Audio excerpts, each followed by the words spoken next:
عمر مبارک جب 20 سال کی ہوئی نا، اور ابو بکر صدیق کی عمر اس لحاظ سے 18 سال کی تھی بظاہراً، تو پہلی دفعہ جب سرکار ملک شام کی طرف جانے لگے نا، ابو طالب نے بھیجا، تو ابھی راستے میں جا رہے ملک شام پہنچے نہیں، راستے میں ایک بڑا سارا گرجا آیا عیسائیوں کا، وہاں کا جو پادری تھا نا، ہر روز صبح صبح چھت کے اوپر کھڑے ہو جاتا اور مکہ کی طرف سے آنے والے قافلوں کو وہ نوٹ کیا کرتا، جتنے بھی قافلے آتے ان کے اندر غور سے جا کے ہر شخص کے چہرے کو دیکھتا اور پھر کہتا ٹھیک ہے چلے جائے۔ آج پھر وہ حسب روایت کھڑا ہوا ہے، اس نے دیکھا مکہ سے قافلہ آ رہا ہے، اور جب وہ دور سے نوٹس لے رہا ہے نا، تو قافلے کے اوپر آسمان کے بادلوں نے سایہ کیا ہوا ہے، وہ دور سے دیکھ رہا ہے کہ قافلے کے اوپر بادل نے سایہ کیا ہوا ہے۔ جب وہ قافلہ قریب آیا تو گرجے کے پاس ایک درخت تھا، قافلہ آگے گزر گیا، آپ سرکار اور ابو بکر صدیق رضی اللہ تعالی عنہ یہ دونوں اصحاب اس درخت کے نیچے جا کے بیٹھ گئے۔ جب اتنا معاملہ ہوا تو وہ گرجے کا عیسائی نیچے اترا، بھاگا بھاگا قافلے کے پاس آیا، کون ہو، کہاں سے آئے ہو؟ جی مکی ہیں، مکہ سے آئے، کہاں جا رہے ہو؟ ملک شام جا رہے ہیں۔ آج میں نے تمہاری دعوت کی ہے، آج کھانا کھا کے میرے پاس پھر جانا۔ جانتے ہو؟ جنہیں جانتا نہیں، بس ایسے ہی آپ مہمان ہیں، میرے مسافر ہیں، چلو دعوت آپ کی میں نے کر دی۔ اصل مقصد کچھ عیسائی کا کچھ اور تھا۔ شام ہوئی، کھانے میں سارے آ کے بیٹھ گئے، کہا کوئی رہ تو نہیں گیا؟ انہوں نے دیکھا جی نہیں کوئی نہیں رہ گیا، پھر بھی غور کرے کوئی چھوٹا بڑا کوئی؟ ایک بولنے لگا ہاں ہمارے 2 ساتھی رہ گئے ہیں، ابھی کم سن ہیں، وہ لڑکپانی کی عمر میں ہیں، محمد اور عبداللہ یعنی ابو بکر صدیق۔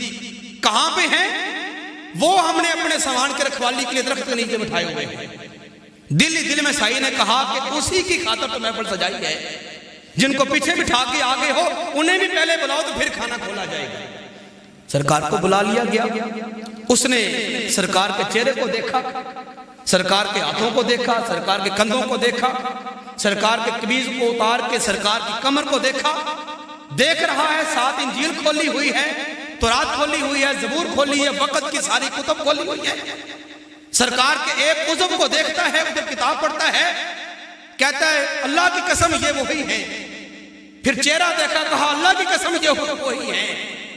پیشانی دیکھی، کہا اللہ کی قسم یہ وہی ہے۔ کمر دیکھی، کہا اللہ کی قسم یہ وہی ہے۔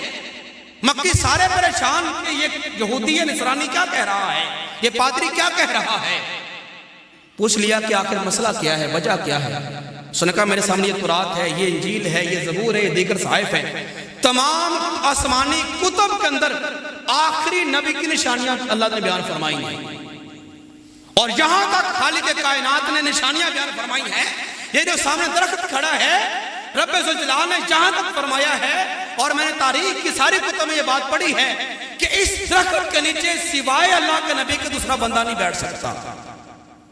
جب سے میں پیدا ہوں، جب سے میں نے ہوش سنبھالا ہے، اسی درخت کو دیکھ رہا ہوں۔ آج تک خالق کائنات نے اس درخت کے نیچے کوئی بندہ بیٹھنے نہیں دیا، آج واحد یہی ہے جس درخت کے نیچے بیٹھے۔ میں سوچنے پہ مجبور ہو گیا آخر یہاں پہ کیوں بیٹھے؟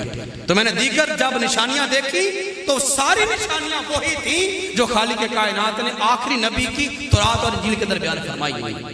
تو میں یہ تمہیں مشورہ دیتا ہوں کہ انہیں یہیں سے واپس لے جاؤ، ملک شام جائیں گے، وہاں کے یہودی اور وہاں کے نصرانی اس کے سخت دشمن ہیں، وہ اسے قتل کر دیں گے، بہتر اسی میں ہے کسی کو ابھی واپس بھیج دو۔ قافلے والوں نے کہا ٹھیک ہے تمہارا مشورہ مانتے ہیں۔ ابو بکر صدیق ہی کو کہا، جو کہ ان کی عمر اس وقت 18 سال کی تھی، عبداللہ بیٹا ایسا کرو اپنے دوست محمد کے ساتھ واپس مکہ چلے جائیں۔ اب صدیق اکبر رضی اللہ تعالی عنہ اس محفل میں موجود تھے، ساری گفتگو سن رہے تھے، دل میں اسی دن بات دنیاوی طور پہ بیٹھ گئی۔ عالم ارواح کی یاریاں تو لگی ہوئی تھی، لیکن آج دل میں بات پکی ہو گئی یہودی کی بات سن کے، تورات و انجیل کی بات سن کے، کہ واقعی میرا دوست محمد جو ہے وہ اللہ کا سچا نبی ہے۔ اب بس ایک موقع کا انتظار تھا کہ سرکار خود کس دن فرمائیں کہ میں اللہ کا نبی ہوں، تو صدیق اللہ اعلان کہے لا الہ الا اللہ محمد رسول اللہ۔ سرکار نے جب اعلان نبوت فرمایا نا، تو صدیق اکبر کا آپ کو پتا کہ پہلا نمبر ہے اسلام لانے میں۔ سرکار نے ایک موقع پہ پوچھا، صدیق میں نے اعلان نبوت فرمایا کوہ صفا کی پہاڑی کے اوپر، تم وہ شخص تھے جس نے سب سے پہلے میرا کلمہ پڑھ لیا. حالانکہ وہاں پہ بڑے بڑے تم سے بڑے عمر کے اعتبار سے بھی اور عقل و فراست کے اعتبار سے بھی کھڑے تھے. انہوں نے مجھ سے معجزات مانگے اور مجھ سے مطالبات کیے. اے صدیق تو نے مطالبہ بھی کوئی نہیں کیا, تو نے مجھ سے معجزہ بھی نہیں مانگا. آخر کار بتا ایسی کون سی بات تھی کہ تو نے بغیر مطالبے کے سب سے پہلے میرا کلمہ پڑھ لیا.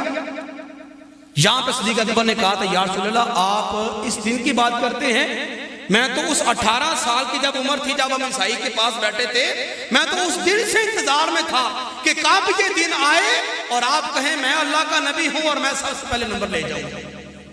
اسی لیے صدیق اکبر رضی اللہ تعالیٰ عنہ کا جو نا سرکار کے ساتھ جو مائجت کا تعلق ہے نا وہ ازلوں سے ہے اور ابتوں تک رہے گا. اسی خبر میں دو باتیں آپ